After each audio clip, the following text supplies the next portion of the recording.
sobre a sua cabeça ele tem um nome escrito, que ninguém sabe, só ele mesmo. Mas aqui na coxa, no seu manto, tem um nome que nós conhecemos. Ali está escrito: Rei dos Reis, Senhor dos Senhores. Ele marcha triunfante, é seguido pelos exércitos celestiais, todos montados em cavalos brancos e vestidos com vestes brancas talares. Nós estamos lá, a igreja glorificada está lá.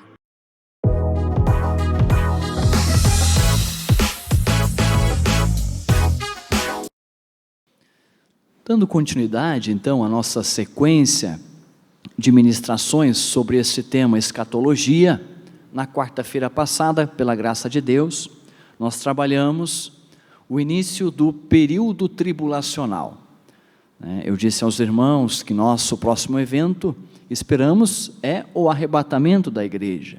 E assim que a igreja for arrebatada, teremos para nós a igreja glorificada no céu, tribunal de Cristo, bodas do Cordeiro, mas a terra estará mergulhada num período tribulacional, que ele só finda 7 anos após, com o evento, que é o tema de hoje, o aparecimento glorioso do nosso Senhor Jesus Cristo, justamente por ocasião da batalha do Armagedon.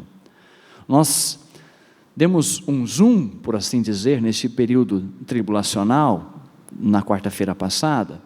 Eu disse aos irmãos que ele inicia-se então com a celebração da aliança pelo anticristo, este líder de projeção mundial que estará governando aqui na terra com pretensões universalistas. E neste período tribulacional ele ganha essa projeção mundial. A metade do período, que é dividido em tribulação e grande tribulação para fins de estudos, é marcada por uma mudança de rota no comportamento desse líder mundial e, consequentemente, pelo agravamento daquilo que já é uma crise no período tribulacional. A terra vai estar mergulhada no pior momento da história da humanidade. Será um período de muitas trevas, muito pecado, muita blasfêmia, muitas calamidades sobre essa terra. Disse também aos irmãos que na primeira fase deste período tribulacional, qual seja a tribulação, nós temos, por assim dizer, os 7 selos do Apocalipse. E na segunda fase, então com o agravamento da situação, nós temos trombetas e taças. Na quarta-feira, então, nós conseguimos trabalhar os 7 selos, sendo que o primeiro selo, a manifestação do anticristo; segundo selo, guerras e violência generalizada; terceiro selo, crise e fome; quarto selo, 1/4 da população mundial morre no quarto selo; quinto selo, já há mártires na glória, pela perseguição promovida pelo governo deste pretenso líder mundial; e no sexto selo nós temos um grande terremoto. Isso significa dizer que, se nós só conseguimos chegar até o sexto selo, na quarta-feira passada, chegamos no nosso estudo até a metade do período tribulacional. E hoje vamos tentar terminar esse período, culminando com o aparecimento glorioso do Senhor Jesus Cristo. Amém? Muito bem. Qual é o cenário que nós temos no mundo, então, neste período do nosso estudo? É um cenário, meus irmãos, de pós-guerra. Moedas estão desvalorizadas, governos estão descredibilizados, as instituições não funcionam, não têm crédito, há uma anarquia no pior dos sentidos, não naquele sentido ideológico, governando o mundo. A violência se generalizou, o pecado se alastrou, cada um faz o que bem quer, o mundo está um verdadeiro caos, os governos estão esvaziados de poder, e só há um líder que ganha projeção mundial, só há um líder que está conseguindo ganhar uma certa projeção nesse momento. Qual é ele? É o anticristo. Esse líder que está conseguindo ganhar projeção. O que esse líder oferece? Ele oferece controle, distribuição igualitária, porque nós vivemos um momento de escassez de recursos, inclusive de alimentos. Ele oferece centralização de poder. Eu preciso me empoderar para conseguir garantir uma segurança mundial neste mundo em caos. Ele oferece uma falsa paz, uma sobrevivência garantida sob sua tutela. E cada vez mais ele vai granjeando mais adeptos. Ele não governará o mundo com vara de ferro, viu? O único que governará o mundo inteiro será Jesus Cristo, nosso Senhor. Este líder sempre enfrentará resistências. E ele não vai ter o governo mundial universal, mas ele vai tentar. Ele vai passar todo o tempo tentando isso. A pretensão dele é essa, mas ele não vai conseguir isso. Efetivamente, isso precisa ficar claro para nós, tá? Qual é então as barreiras que ele enfrenta para conseguir o seu intento? As barreiras são as identidades nacionais, as identidades religiosas e as ideologias conservadoras. É por isso que nesta fase crucial, da metade do período para o fim, ele se volta justamente para derrubar esses pilares dos quais eu já havia falado na quarta-feira passada, porque são resistências ao seu projeto de poder. Ele quer colocar esses pilares por terra para que o seu domínio seja o que ele deseja. É por isso que ele é chamado na Bíblia de Terrion, a besta. A besta significa literalmente, tá, que este homem, ele é um ser indomável. É por isso que é besta. Ele não é um monstro não, viu? Ele é um homem, e certamente será um homem bem bonito de aparência. Ele não é um monstro de 7 cabeças. As 7 cabeças são linguagem figurada para falar sobre os poderes que ele deterá. Tá? Ele é um homem real. Tá? Mas Terrion, a besta, significa que ele é indomável, imparável. A Bíblia chega a dizer que este homem operará segundo a eficácia do diabo. É bem assim que a Bíblia fala em 2 Tessalonicenses capítulo 2, versículo 9. Daniel 11:36 diz que ele será um líder tão bem sucedido que tudo que ele quiser fazer, ele vai conseguir. Ele será imparável.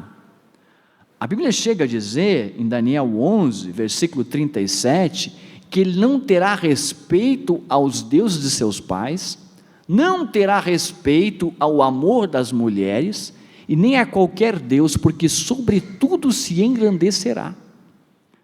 Alguns leem esse versículo de forma precipitada e acham que ele vai ser um homossexual. Não, não é esse o sentido, irmãos. O sentido aqui é que ele não vai ser facilmente seduzível. Quem se dedica um pouco mais a estudar as batalhas, as guerras, né, a espionagem internacional, sabe que uma das armas mais poderosas para você desestruturar um homem, o que é?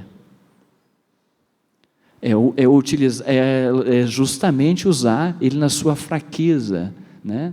E instigar os seus desejos. E esse homem não vai ser facilmente seduzível. Por isso ele desprezará o amor das mulheres, porque ele sabe que muitas vezes é uma arma para controle que é utilizada. Então é esse o sentido do termo aqui.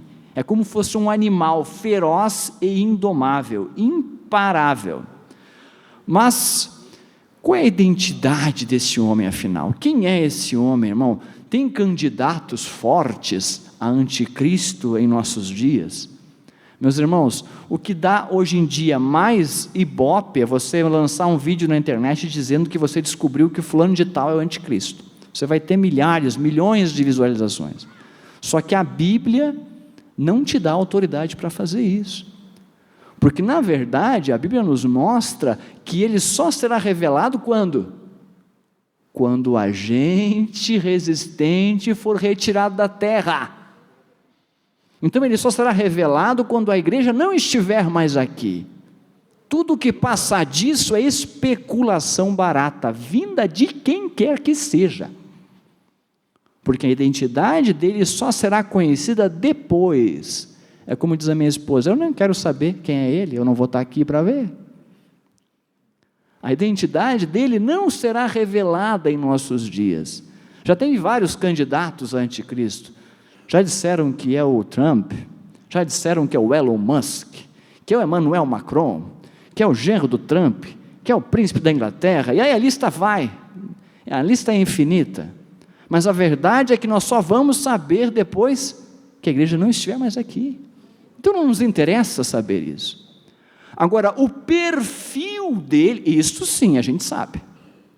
E quando a gente analisa o perfil deste homem, a conclusão que nós chegamos é que todos esses apontados como candidatos não são, porque eles não preenchem o perfil completamente. Então, o que eu posso dizer para vocês é que esses não são. Agora, quem é, eu não sei, e nem quero saber, porque não estarei aqui para ver, espero estar com Cristo. Aleluia! Qual é o perfil dele segundo a Bíblia? Ele é um pretenso pacifista, Apocalipse 6:2. A sua origem é do território onde estava o Império Romano. Então não pode ser da América, irmãos. Não pode ser da América.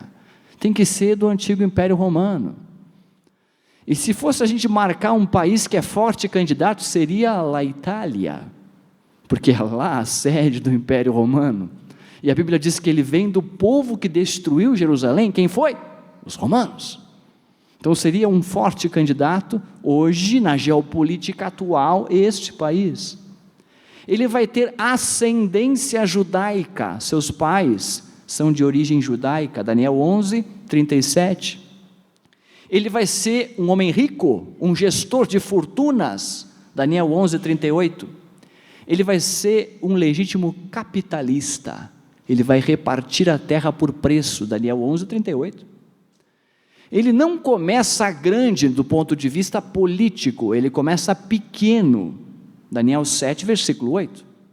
Mas logo no início da sua trajetória, já derruba 3 que são mais fortes do que ele. Começa pequeno e derruba 3 que são mais fortes do que ele, Daniel 7, 24.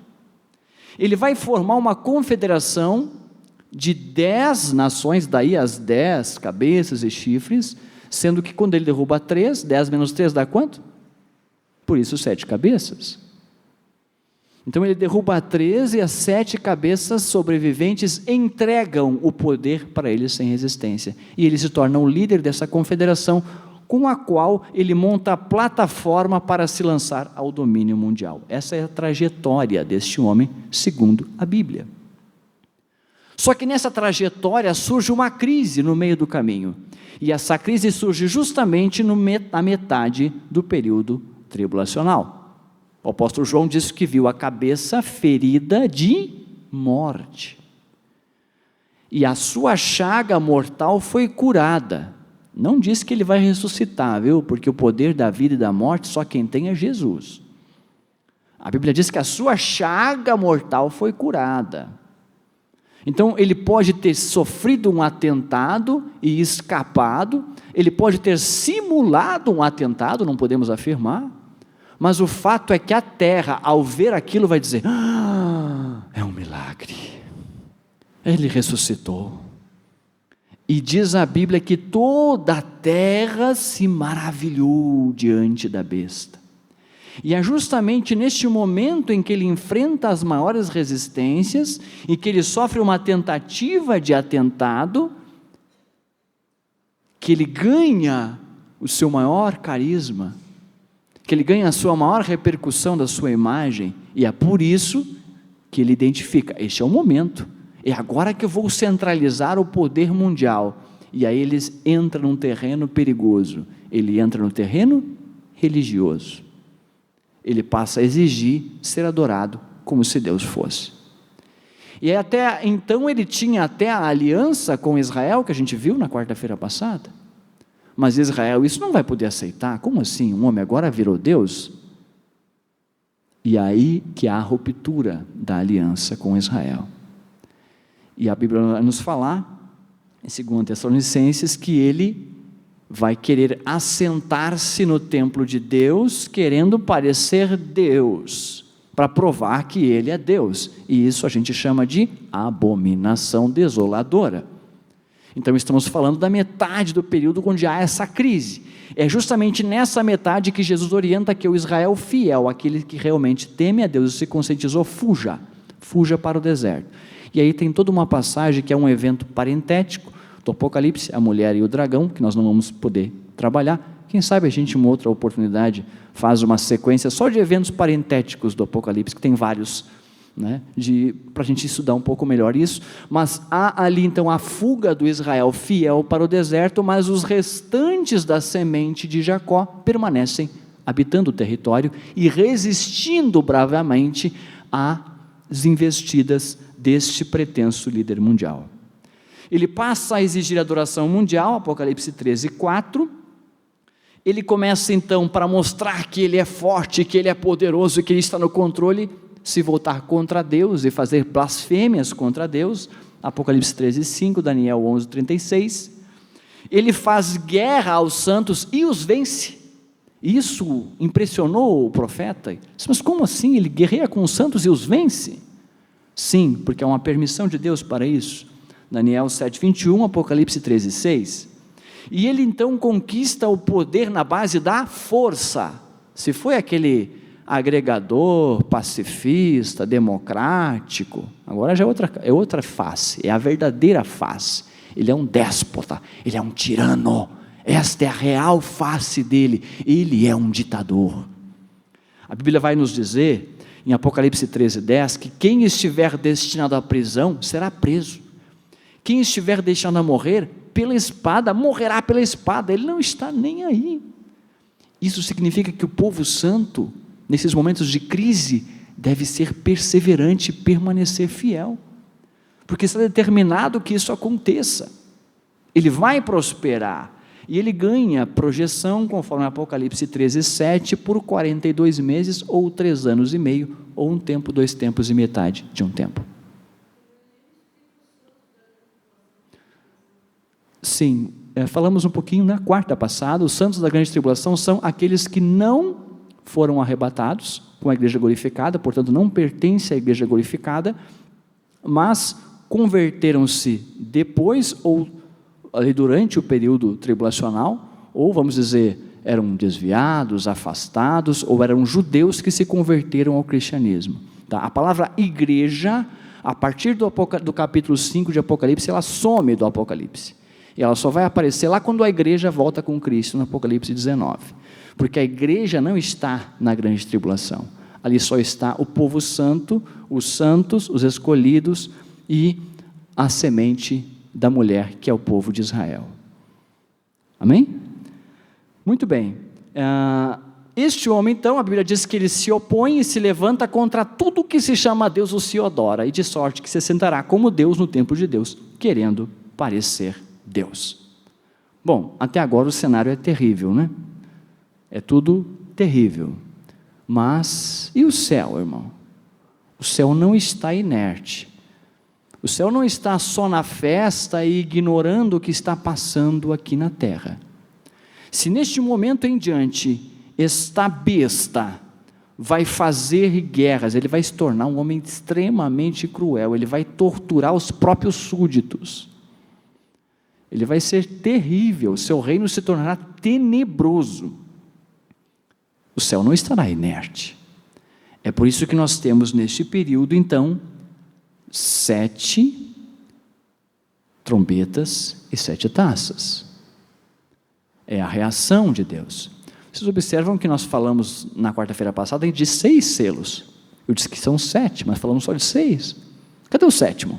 O 7º está aqui. Havendo aberto o 7º selo, fez-se silêncio no céu por quase meia hora. Apocalipse 8:1. Apocalipse 8:2. E vi os 7 anjos que estavam diante de Deus e foram-lhe dadas 7 trombetas. Então a abertura dos 7 selos, do 7º selo, desencadeia o quê? As 7 trombetas. Então 6 selos, a gente tem a primeira fase, agora o 7º selo abriu, as 7 trombetas estão liberadas. Há uma diferença entre selo, trombeta e taça, que vai além da questão do prazo. Eu já falei para os irmãos na quarta-feira passada que as taças eu acredito que serão derramadas num intervalo muito curto de tempo, enquanto que os selos e trombetas até, a Bíblia fala de tempos maiores, mas as taças num intervalo muito curto de tempo. O selo, para nós não faz muito sentido hoje, mas nos tempos do apóstolo João, que era o momento em que ele escreve o Apocalipse, o livro era um rolo. E a última coisa que você faz depois de escrever o rolo é fechar, selar. Quando você rompe o selo, você abre o selo, é como você enrolar um papel e colocar uma fita, uma cola. Esse é o selo. Ele diz que o selo foi aberto. Então, quando o selo é aberto, aquilo se torna revelado. Esse é o sentido. Eu entendo que o selo, a abertura do selo, é como se Deus retirasse uma proteção. E o próprio ser humano começa a provocar os cataclismas. Nós vamos ver depois que Deus vai dizer assim, chegou a hora, a Bíblia vai dizer, perdão, do Senhor destruir os que destroem a terra. Então quem estava destruindo a terra não era Deus. Havia alguém destruindo. E chegou a hora de Deus destruir aqueles que estavam destruindo a terra. Então o selo, eu entendo que Deus tira uma proteção permitindo que a maldade humana brote.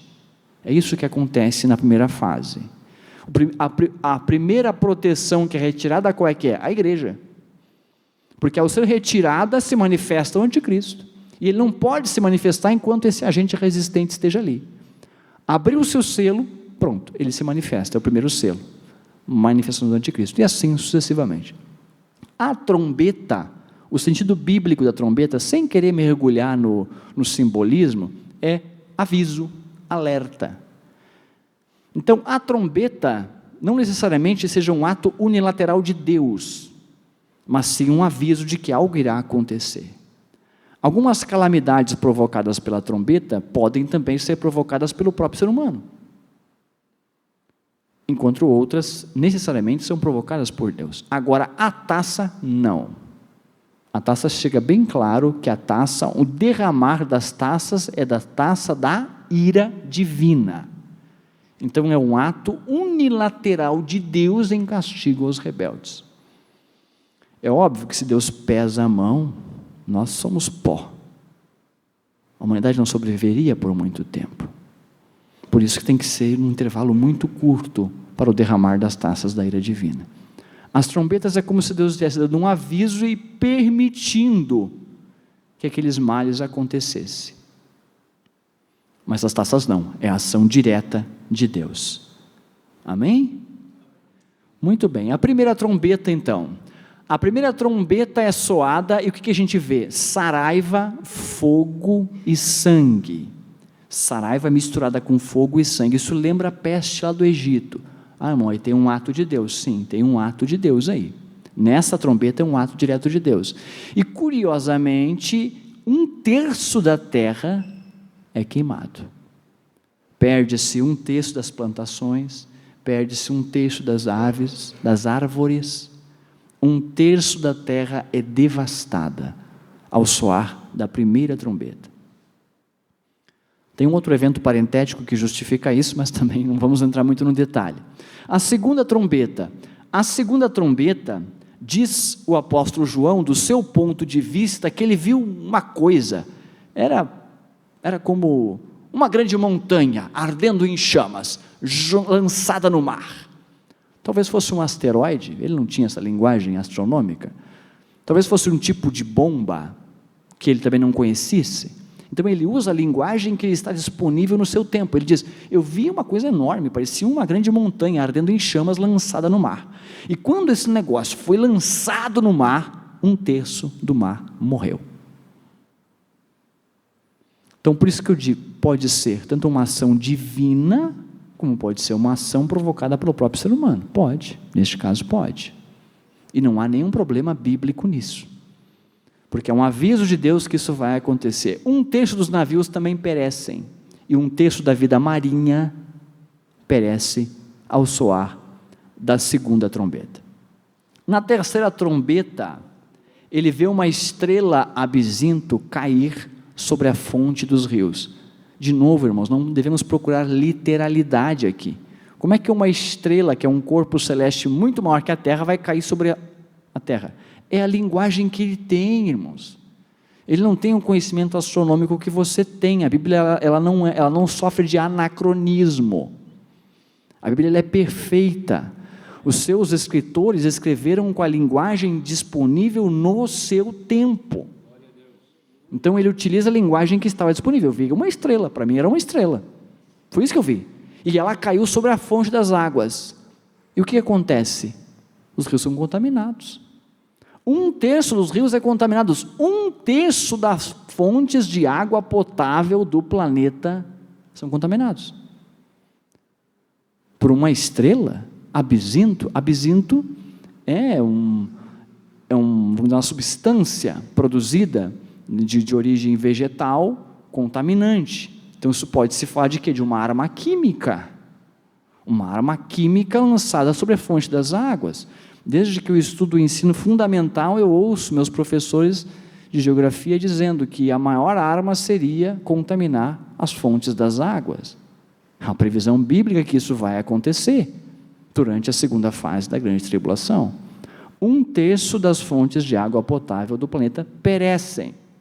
A quarta trombeta, há um apagão. 1/3 do dia e 1/3 da noite, a terra fica mergulhada em trevas. Um apagão geral, total. Mas nós temos energia elétrica. Você imagina se houvesse um apagão sobre as fontes de produção de energia elétrica, de 1/3 no planeta, a repercussão que isso causaria, não só na questão energética, mas na questão também de redes lógicas de comunicação. Pense no caos que isso se tornaria. E a Bíblia fala que 1/3 do dia e da noite a terra ficará em trevas.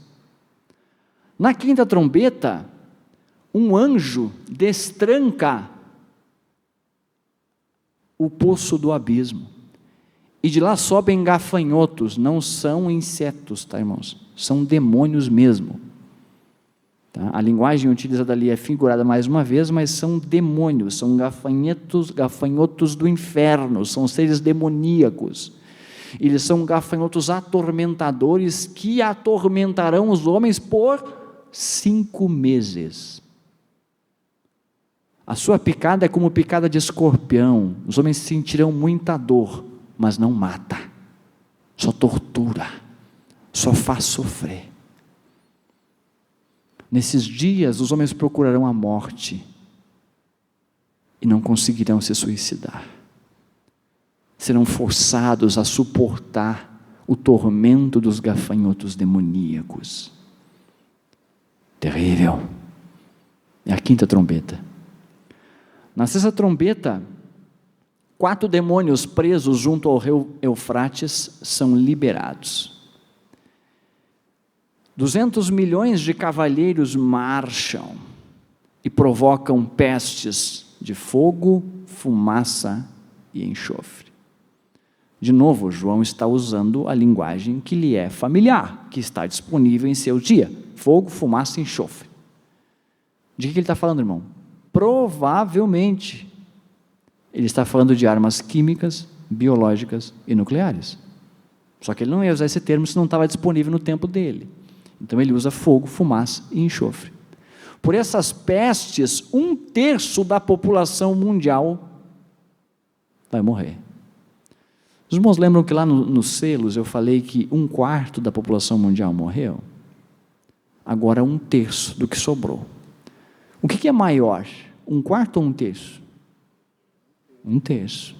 Então agora nós temos uma mortandade maior do que já havia tido na abertura dos selos. 1/3 da população mundial morre durante esse emprego de armas, segundo essa visão, provocados por uma ação demoníaca de rivalidade, de acirramento das rivalidades entre os homens. Eu estava vendo um levantamento, não é muito atual, porque não tem levantamentos tão atuais assim, mas que uma guerra nuclear hoje mataria em torno de 5 bilhões de pessoas. Vai ser perto do que está falando aqui, 1/3 da população mundial morta por estas pragas nas 7. Pode falar, irmão José.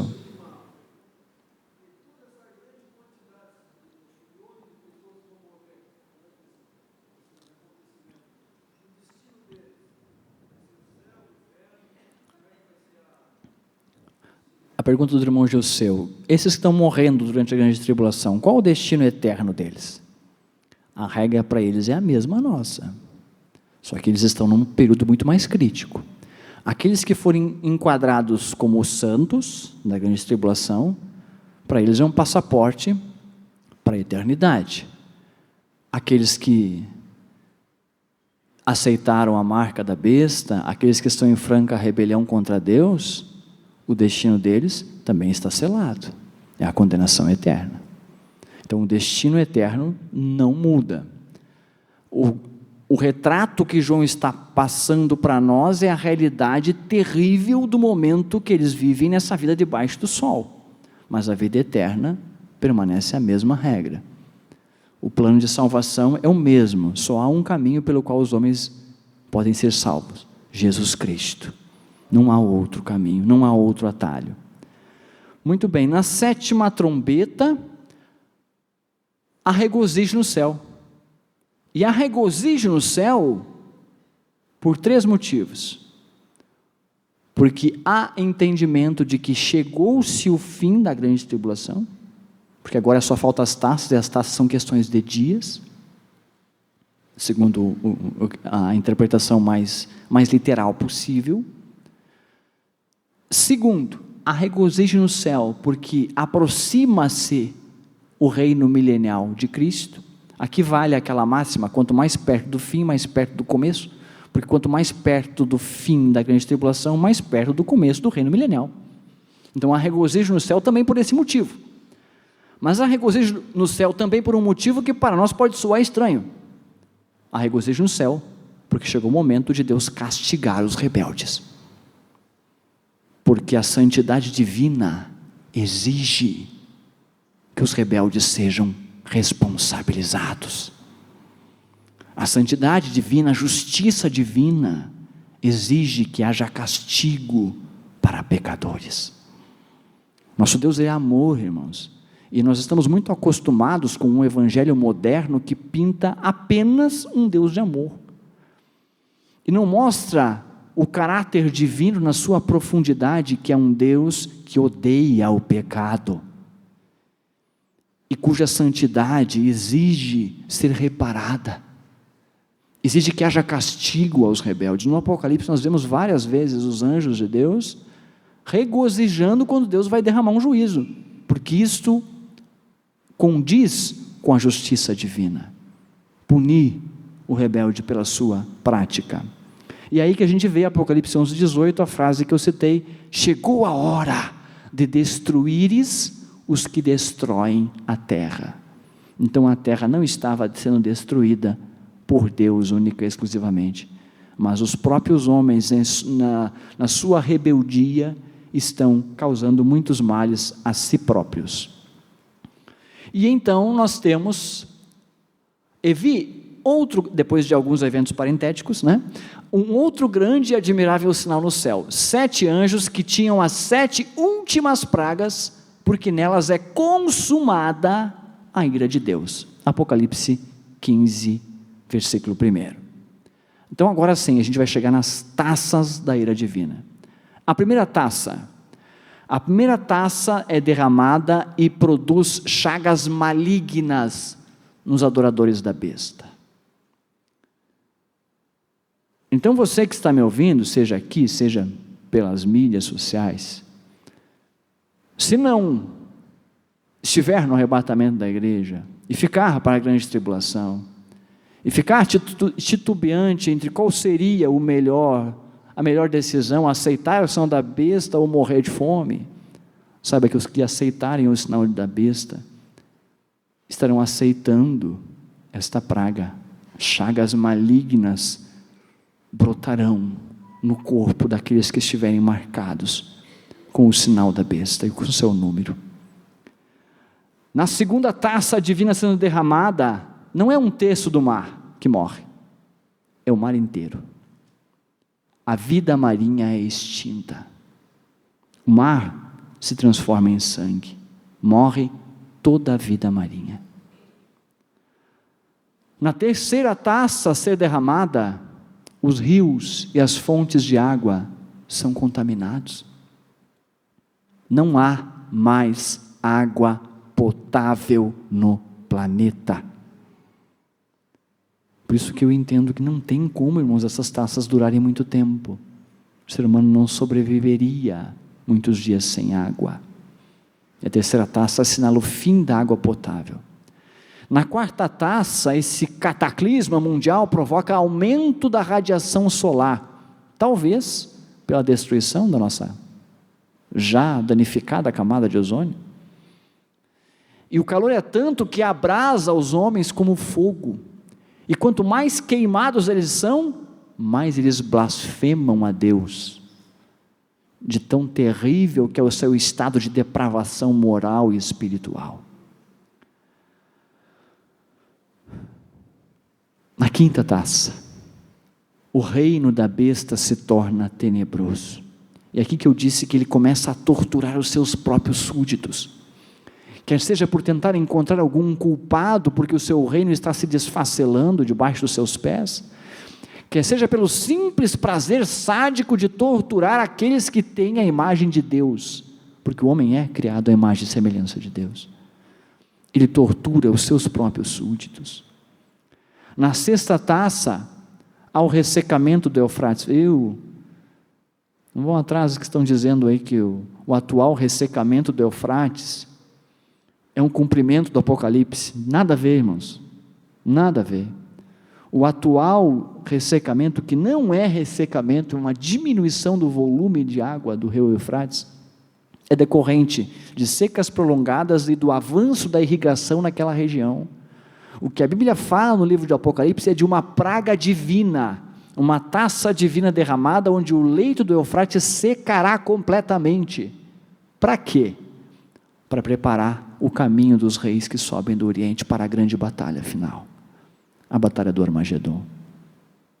E aí nós temos então os exércitos congregados, a movimentação de tropas, cercando a região hoje conhecida como Palestina, na planície também conhecida como Vale do Meguido, ou planície do Armagedon, onde sangrentas, inúmeras batalhas foram travadas, mas aqui será uma batalha onde todas as nações estarão envolvidas, todas as nações serão congregadas, no lugar que também é chamado de Vale de Josafá. E então nós temos a derradeira taça, e ela é derramada no ar. E ao ser derramada essa taça no ar, uma voz sai do trono dizendo: está feito, está consumado. Deus derramou a sua última taça da ira divina sobre a humanidade rebelada. A natureza entra naturalmente e imediatamente em convulsão. Trovões, relâmpagos, vozes, e o pior dos terremotos. Esse sim é o pior dos terremotos. Durante esse terremoto, haverá uma convulsão tão grande nas placas tectônicas da terra, que nenhuma ilha sobreviverá. Todas as ilhas desaparecerão, e todos os montes derreterão, pelo menos parcialmente. Todos os montes derreterão. As cidades das nações desabarão com esse terremoto.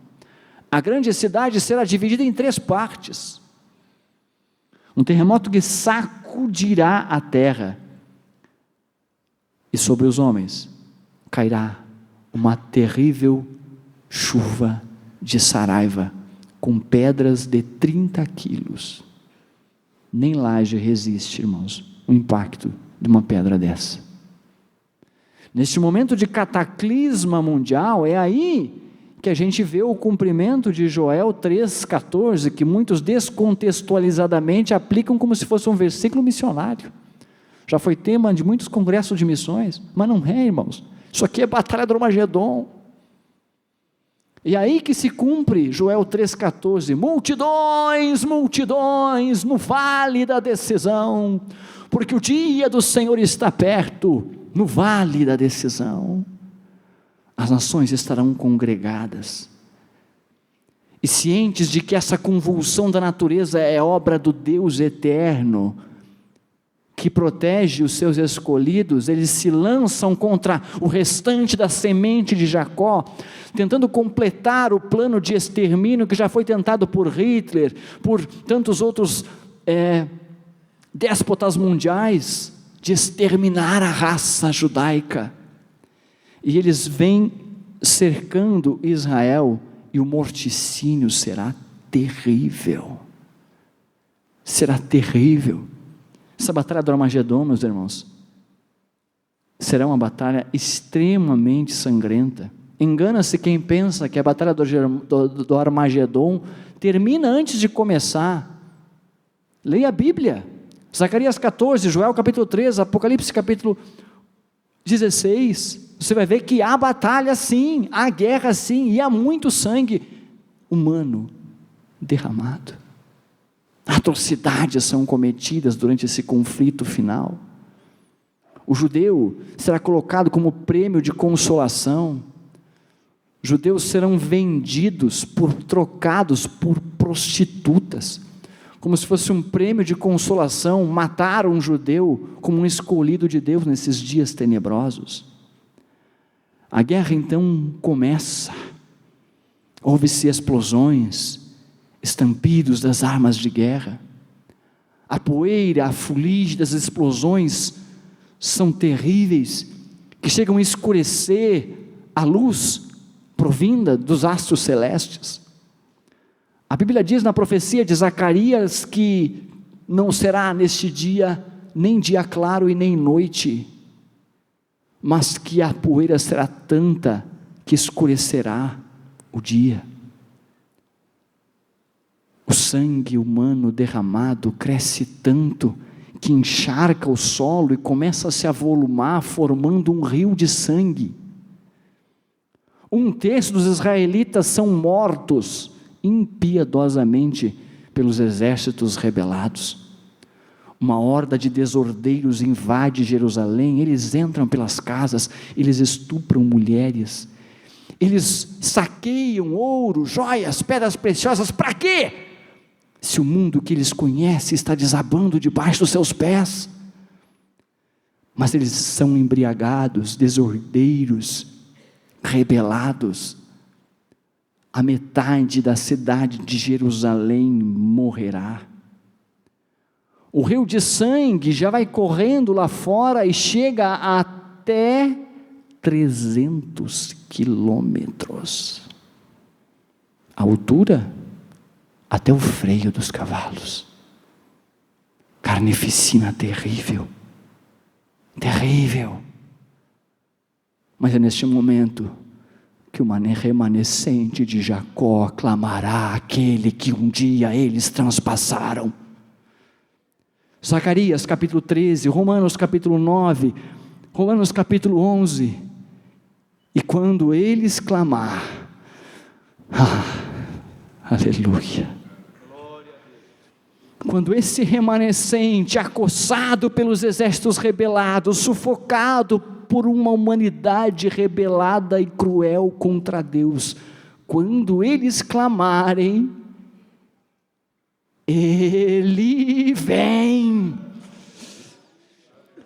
O céu se rasga em formato de cruz, uma luz resplandecente rompe da eternidade, e um cavaleiro distinto, montado sobre um cavalo branco, começa a desfilar em direção à Palestina.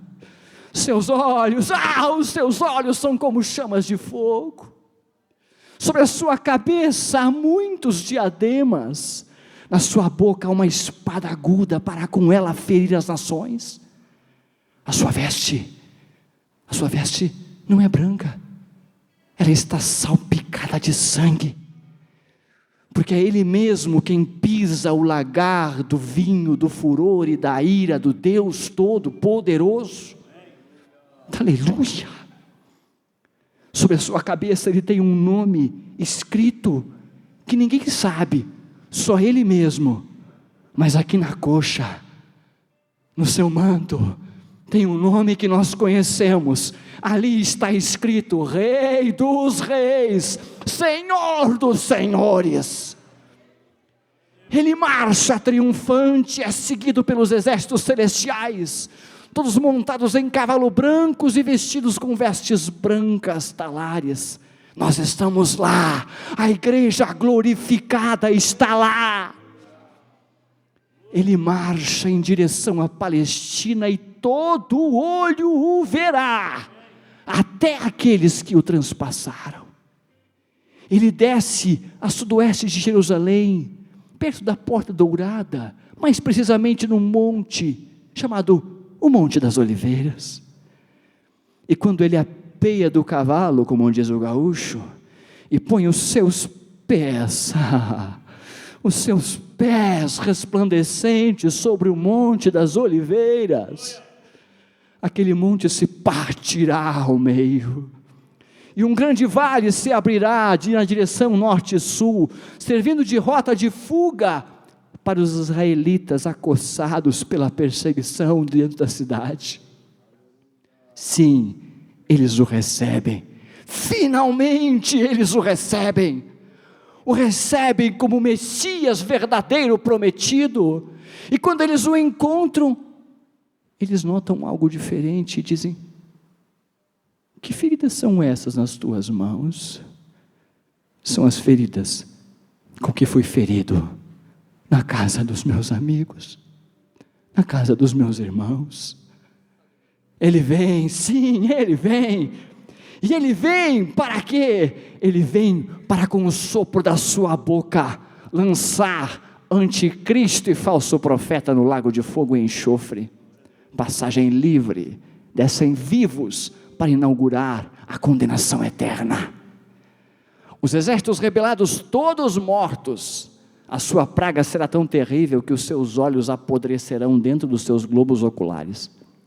A sua língua apodrecerá dentro da sua própria boca, a sua carne apodrecerá, estando eles ainda em pé, como zumbis de seriados de terror, eles cairão.